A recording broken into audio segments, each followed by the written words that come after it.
Hello and welcome to Rep review of Final Fantasy XIV, A Realm Reborn. The main story and mostly gameplay and thoughts on generally the entire game.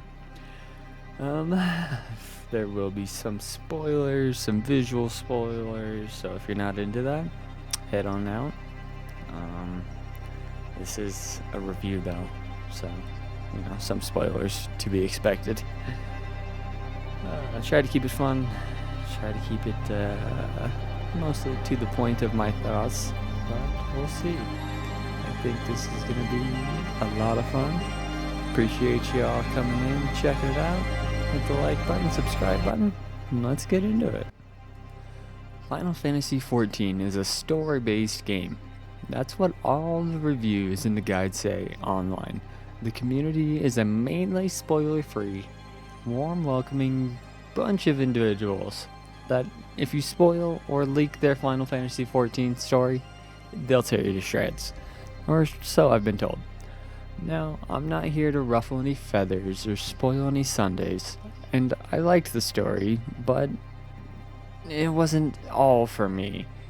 I don't intend to ruin it or say anything that I feel will harm or take away from anyone else's individual experience, because I think that could or would ruin someone's first playthrough. But obvious villains are obvious, and evil-faced guy is probably the villain. Can I at least say that? The basis of the game is like many before that I have begun. Step 1, create your character in class and pick your favorite moon or something. Get into the main world, learn about the new world, learn about its people, learn about its people's problems, and then you go about finding different ways to help solve their problems. Thus is the beginning of your quest in Final Fantasy XIV as an adventurer. How this story separates or elevates itself above the others is still up for debate, in my opinion. But I think it's the little tiny details.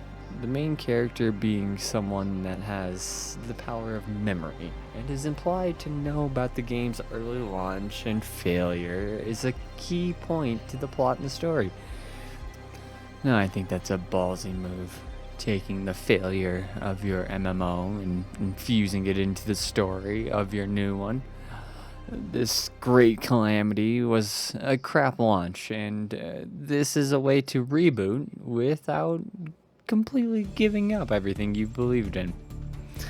I can respect that, and I think that it's led to more inspired, less grindy methods of gameplay. The world, the lore, it's all come a long way since the calamity, we'll say. Now we're playing a game with flying chickens that carry you around. It can't be too serious, and that can't be the only mount. It's gotta be the first one, and it's not the last. But to get more, you're gonna have to get through the story. The early story. Judging by my expression here, it was a bit boring. And this is late. This is me trying to find some gear and enjoy the gameplay that I've found myself trudging through to try to get to more enjoyable parts. Not to say that there aren't enjoyable parts in the beginning, but it mostly boils down to MMO tropes of, you help me get this thing, and maybe I'll help you later with the thing you need. Except for a lot of the times, that later doesn't come. They just have you run errands for some apparent reason, for some story that I guess is relevant near the end, but it doesn't seem that way when you are the one handling most of the issues in this game. It's not that the gameplay itself isn't fun, but it felt tedious at times knowing how cool the game looks and all the other characters are. When you look around in the plazas or you see them running around on their sick mounts, and you wonder, how can I unlock any of it? You're gonna have to get through the story. That's how. So you go. You run from land to land to more land, and eventually follow this little wad till you take a nap, and you wonder, am I there yet? Can I see what others can see? The explosions in the sky, the wonderful mounts, they're coming after a few more quest completes. So you grind the main story, right? And grinding up a new character in this game is pretty easy. I mean, I learned the game, I got a character at around level 60, the soft cap for the free trial, in less than a week. I just want cool spells. But Final Fantasy makes sure it's never too easy. They'll let you level to 60. And they'll give you boosted XP for the main story, and double that boosted XP while they're at it. Does it make for an easier time for new players to catch up in levels? Yes, but it also overlevels your main character out of an effective range before you come close to finishing the main story of this game. And here's my biggest issue.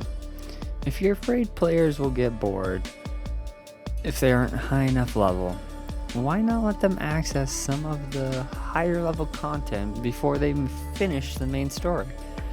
That, or make the XP boost somewhat dynamic in order to prevent the player from feeling like they're left behind just by doing the main story. I don't know, it just felt like we almost were too fast to get through the game for our own good. Like, why not retroactively add a raid that maybe you could do level 40 that's really fun for you and a bunch of friends. That way, when you're at level 50, it's not your first time doing a 24-man raid. If you find the side quest that unlocks it before the main story handholds you to it. This could just be my gripe, it could just be me, but it just felt like the main story over-levels you to higher expectations than it was presenting. And that could be a little frustrating at times. Yes, the counter argument to this is change class, level something else up during the main story, don't focus so hard. But I wanted to play a black mage, and if I'm gonna play a black mage, I'm gonna be the best black mage. And if I'm gonna be the best black mage, why would I focus on anything other than that, especially during the main story? I don't know, it just felt somewhat counterintuitive to me. Again, I love this game. I thought the bosses were cool. I thought the endgame content of A Realm Reborn was well done, well worth the wait. It definitely made sense that they have you do the story first. I just wish that there was more social content that you could do before the main story. That or during it, or I don't know. Maybe I just missed something and you guys can tell me about it in the comments below. But I made it all the way to the end here before I even realized that there were raids you could do with people before level 50. They're called duties, not raids. Let's give you something that didn't drive me crazy. Amazing game design.